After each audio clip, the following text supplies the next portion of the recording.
Hello and welcome to Right Here, Right Queer, a queer and cozy podcast. I am one of your hosts, Carolina Cruz, and I am here today with Noah Hawthorne. Hello. We are here to talk about something very exciting, the anthology that we are both a part of with the rest of the Right Here, Right Queer hosts called An Outstretched Hand. It is a tarot-based anthology because what we have done is pulled random tarot cards from the major arcana and used the commonly interpreted themes of those cards as a basis for our stories for this anthology. Today we're talking about Noah's story, which is based off the Temperance card. And Noah, what did you think when you got that card, when you drew it for this? Honestly, I'm like, what the hell does temperance mean? Like, I think of the temperance movement, I'm like, what does temperance itself mean? So, I mean, there's kind of a little bit looking at the card, you've got the angel-like figure pouring from one cup into another.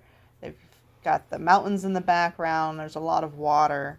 So I was like, well, I feel like I can do something with this. So I just had to look it up to kind of confirm what the vibes were reading to me, that they were kind of the same, which it was. There is a balance between the two cups. But that was really all I got at first. I think with a lot of the cards, the visuals strike you pretty immediately, which Temperance is definitely one of the more, you look at it and you get a pretty strong idea of what it's going to be. But when you ended up looking into the meaning behind it, how did you kind of interpret that moving into your story? As I looked into it more, there was a lot about balance and harmony, and patience was a big thing. So I kind of really latched on to patience and a lot of cards from other decks, because I was looking at the Rider-Waite deck. But cards from other decks, they had the mountains more prominent, and like people climbing up the mountains with the two, what's it called? The thing that goes up on your shoulders with the two buckets. Oh yeah, I know what you mean, yeah. And they were carrying that up there. And it was giving very like, you must carry Madame Zeroni up the mountain kind of vibes. And yeah.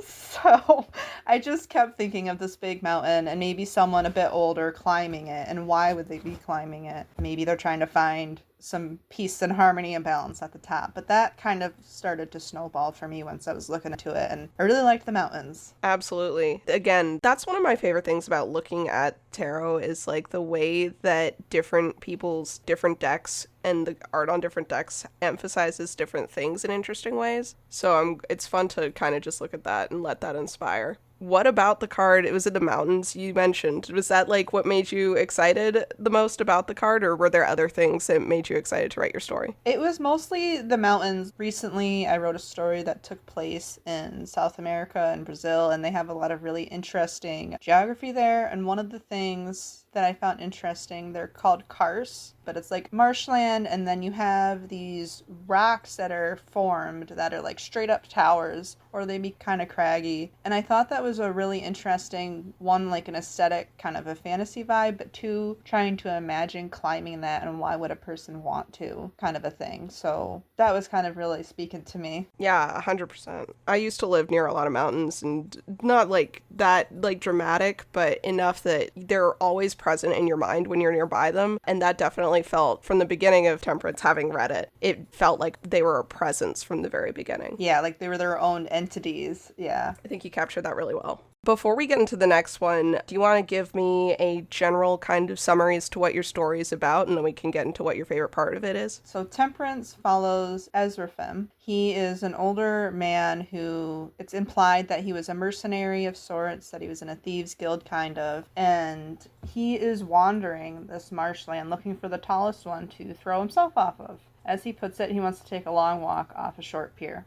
And as we follow him, we kind of just learn a little bit about him, why he might want to do that, why he's feeling that way. He meets some people along the way that direct him to the tallest one. And there's actually some stairs carved into it from some people that lived there before. And as he climbs it, he's kind of faced with, maybe this is far enough, maybe this is far enough. And that's a question he asks himself a lot. And although he wants to throw himself off the cliff, I think there's still that underlying, I'm not quite ready yet. But he's putting it off for all these other reasons. And then through means, one way or another, he makes it up to the top. And he encounters all these creatures and beings in this mysterious old village and a temple and this mysterious kind of protector figure. And so he's, again, saying, well, not yet, not yet. I need to figure out what's going on here. So it's kind of this story of realizing that you can keep going if you just ask say, not today, not today. I feel like that's a lot.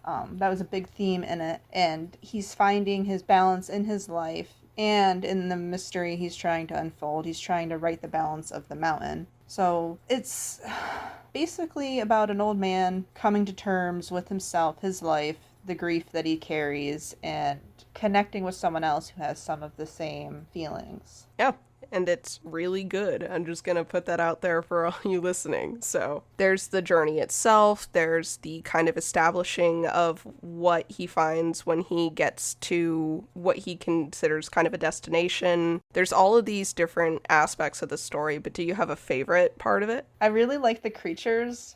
I have been in a non-fantasy world for a while, so I really kind of wanted to play it up, and I had a lot of fun with the creatures and their dynamics, not only with each other, but with Ezraphim and how they kind of fight over having this new company in human. And I also really like Shadow. It was really fun writing them and their story, and I like that there's kind of a little bit of mystery left to them throughout the whole thing. Can I say my favorite part? Yes, please. I would love to know. I've always loved stories like Swiss Family Robinson and stuff where people are like kind of making a home out of a kind of desolate area and they're going through the process of fixing things up and stuff. I really liked that sequence where he arrives at this kind of town location that's something has happened and he decides to make himself at home. I liked the description of him kind of fixing up his spot that he's going to inhabit. I used to daydream about, finding an uninhabited place that I could just call home for no reason. And so that was really, I love stuff like that. And I think you wrote it really well. Thank you. Have you seen The Wild Robot? Yes, I have, yeah.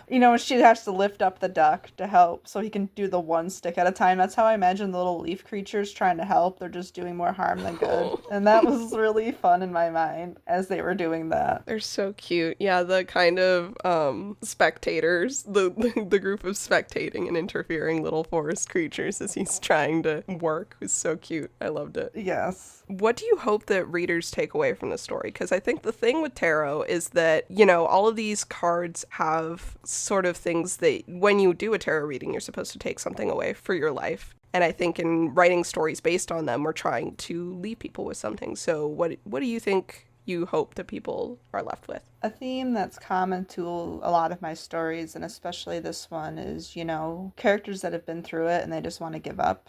They're either depressed or suicidal, and it's that, like I said earlier, that feeling of not yet. Just keep going no matter how hard the mountain gets, because you're going to find these surprise people around you wanting to help you out, or there's just mystery and things awaiting for you, and just to keep going, and that you will find your balance and harmony in your own way. Maybe it's unexpected and not what you were hoping for or what you wanted, but it's still worth living and working for. So that was my biggest thing with this. I think that comes across really well. I think that, again, I'm one reader, but I think that you accomplished your task with that one. Thank you. So, kind of diverging from the story and more into just general tarot here, have you had any experience with tarot before we decided to do this anthology at all? Or if so, what was that? When I was younger, I had, early teens, I had a Rider-Waite tarot, and now I have one that's like the Wildwood tarot. So the cards are different. It's not the same, but I really like it. It kind of speaks to me, and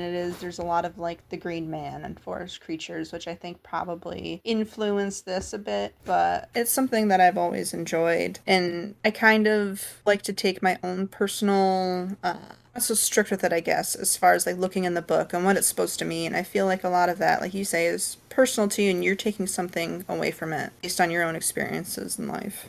That makes sense. Do you do tarot readings for yourself or others often, or is this just something that you dabble in a little bit? I think a few times a year I get really reconnected with my witchy side, and I get out all my stuff and my crystals, and I'm really on top of it for a few months, and then burnout happens or something.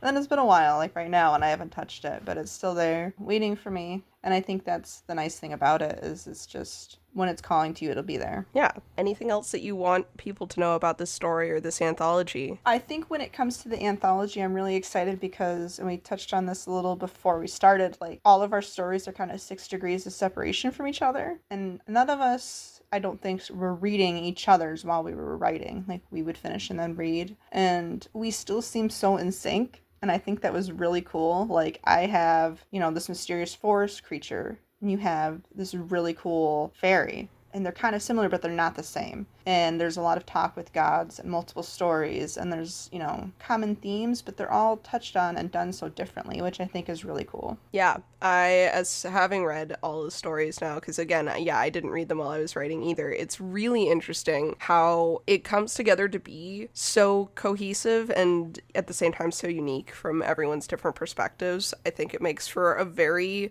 strong collection, and I'm really, really excited for people to get their hands on it, honestly. Yeah, this is the third anthology that I've done, and this is the most tight-knit one I feel like I've been in. And I think it's just really fun to write with your friends. And I feel like that, it really shows and comes through in it. And I hope that other people enjoy it as much as we enjoyed writing it and planning it and all of that good stuff. Yeah, I think the best kinds of projects are the ones where hopefully the reader can tell that the authors were having a good time. That's another great thing about shorter stories, is I think that you get to let loose in a way that for longer projects you don't often get to. I always used to hate writing them. I always used to get way too attached and not be able to leave, as can be evidenced by my 19,000 word story. But I think that, we all have the varying lengths, but we all did a good job of staying pretty close to our goal, I think, so. Yeah, and I enjoy it more than I used to now. I've gotten used to it.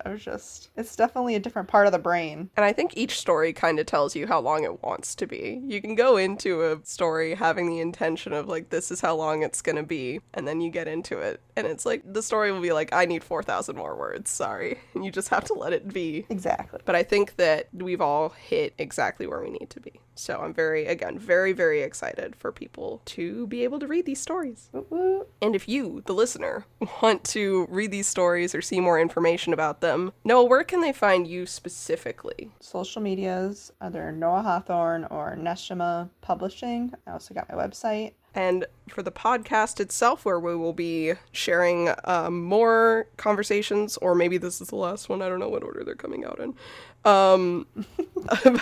about this anthology, you can find us at Right Here, Right Queer Podcast on Instagram. We'll be sharing all sorts of fun stuff about these stories, the characters in them, the vibes, etc. So be sure to follow us there if you aren't already, and we will see you again soon with more. Awesome. Thank you. Bye-bye.